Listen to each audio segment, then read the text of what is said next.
ఒక పాట ఎలా పాడాలంటే, ఉదాహరణకి శబ్దం మన నోటి నుండి బయటికెళ్తది గదా!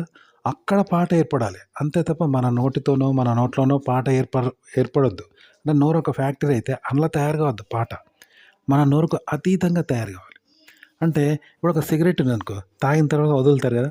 వదిలితే అది బయటకొస్తది. గాలిలో కలిసిపోయిన తర్వాత దాంట్లో ఒక ఆకృతి ఏర్పడితే ఎలా ఉంటది? రాగం. అగో అలా పాట ఏర్పడాలి. ఓకే. కానీ మనకు హక్కు లేదు గదా! మన నోరు దాటిన తర్వాత సిగరెట్ పొగ ఉన్నది. దాని మీద మనకు హక్కు ఉంటదా? ఉండదు. దాని స్వేచ్ఛలో అది పోద్ది గదా! అగో అందులో ఒక ఆకృతి, అక్షరాలు ఏర్పడాలంటే ఎలా ఉంటుంది? ఒక పాట అనేది అలా ఏర్పడాలనమాట. అంటే మనకు అతీతంగా ఏర్పడాలి. మనకు అతీతంలో ఏర్పడాలి. అంతే తప్ప మన ఆధీనంలో పాట ఏర్పడొద్దు. అలా ఏర్పడితే పాట రమణీయంగా ఉండదు వినేవారికి. గుర్తుపెట్టుకోండి. ఇంకా పాట గురించి అర్థమయ్యేలా చెప్పాలంటే, ఇప్పుడు ఓ కాలువ ఉందనుకుందాం. ఆ! ద్రవ పదార్థం. అదెలా ఉంటుంది? ద్రవ పదార్థం అంటే తెలుసు కదా! కఠినంగా ఉండదు. అదొక ఇనుప పదార్థం, అది ఘన పదార్థం అయితే గట్టిగా ఉంటది. Iron rod. అయితే ఈ కాలువ అనేది ద్రవ పదార్థం కదా! అలా ఉండాలి రాగం. కానీ పాడడం ఎలా పాడాలి?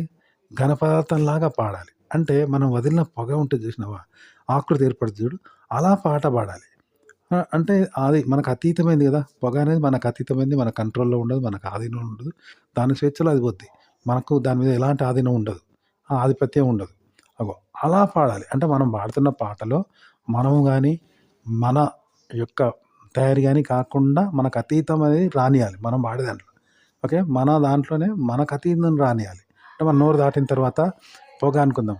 వదిలితే ఇలా మారుతది కదా! మనకు అతీతమైన దాంట్లో రాగం తీస్తే ఎలా ఉంటదో అలా మనము నోరుతో పాడాలనమాట. అలా గూడా జేయొచ్చనమాట. ఉదాహరణకి ఒక పొగ అనుకుందాం. ఎలా ఉంటుంది? వాయువు అది. ఆ వాయువుకు నువ్వు ఘన పదార్థము లాగా జేసినావనుకో, ఇనుములాగా జేసినావు ఆ వాయువు ఆకృతి. అప్పుడు అది ఇనుమైద్ది గదా! కానీ ఇనుమైద్ది. కానీ దానికి పూర్తిగా అది వాయువే గావాలి. కానీ ఇనుములాగా పాడాలి. అంటే ఘన పదార్థంతో పాడాలి. వాయువు అంటే దానికి ఏముంటది? ఘన పదార్థం ఉండదు. కదా! తేలికగా ఉంటది గాలిలో. కానీ దాన్ని ఇనుములాగా పాడాలనమాట. కానీ ఇనుము కాకూడదు. ఇనుము అంటే ఘన పదార్థం కదా! ఘన పదార్థం కాకూడదు. కాకుండా ఘన పదార్థంతో వాయువును పాడాలి. అదొక టెక్నిక్.